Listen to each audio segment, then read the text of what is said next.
శ్రీ గురుభ్యో నమః. ఓం శ్రీ మహాగణాధిపతి నమః. అందరికీ నమస్కారం.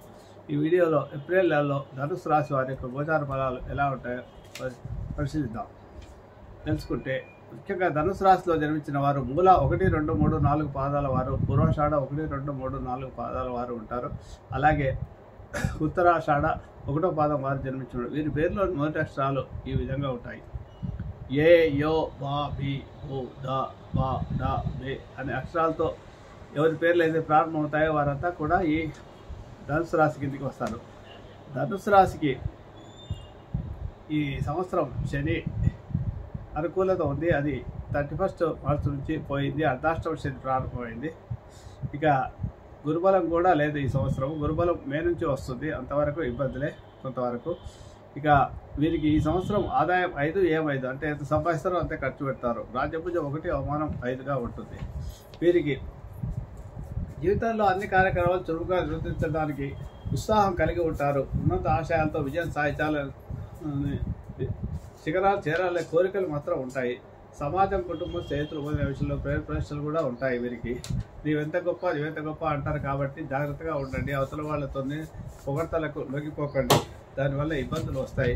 ముఖ్యంగా మీకు ఈ సంవత్సరం అష్టమ కుజ దోషం వల్ల కొంత ప్రయాణాల్లో ఇబ్బందులు వచ్చే అవకాశాలు ఎక్కువ ఉంటాయి. కాబట్టి ప్రయాణాల్లో జాగ్రత్తగా ఉండండి. వస్తువులు పోగొట్టుకోవడం కానీ, యాక్సిడెంట్ ఎగరడం కానీ ఏమైనా జరిగే అవకాశాలు ఉంటాయి. కాబట్టి జాగ్రత్తగా ఉండండి. సుబ్రహ్మణ్య సవారా చేసుకుంటే కొంత ఇబ్బందులు తగ్గుతాయి. కాకపోతే అన్ని రంగాల వారికి యోగంగానే ఉందని చెప్పొచ్చు. ఈ నెలంతా కూడా చేయి వృత్తుల వ్యాపారులకు మంచి లాభాలే ఉంటాయి. ఆదాయం బాగానే ఉంటుంది. ఆరోగ్యం కూడా బాగుంటుంది. మిత్రుల సహాయ సహకారాలు లభిస్తాయి. ఇంకా బంధుమిత్రులతో కలిసి ఇంటి వినోదాల్లో పాల్గొంటారు.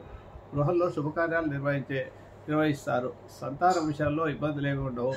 శత్రువులపై ఆధిక్యత ఉంటుంది. విజయం సాధిస్తారు. కుటుంబ సౌఖ్యం ఉంటుంది. ఉద్యోగులకు ప్రమోషన్తో కూడిన ఇంక్రిమెంట్లు వచ్చే అవకాశాలు ఈ నెలలో ఉంటాయి. కొన్ని బదిలీలు కూడా ఉంటాయి. కాబట్టి ఇక ఈ నెలంతా కూడా సుమారుగా బాగానే ఉందని చెప్పొచ్చు. దక్షిణ స్తోత్ర పారాయణ చేసుకోండి. దానివల్ల ఇబ్బందులు రాకుండా ఉంటాయి. అర్ధాష్టమ దోషం ఉంది కాబట్టి శివపంచాక్షరి రోజు జపం చేసుకోండి.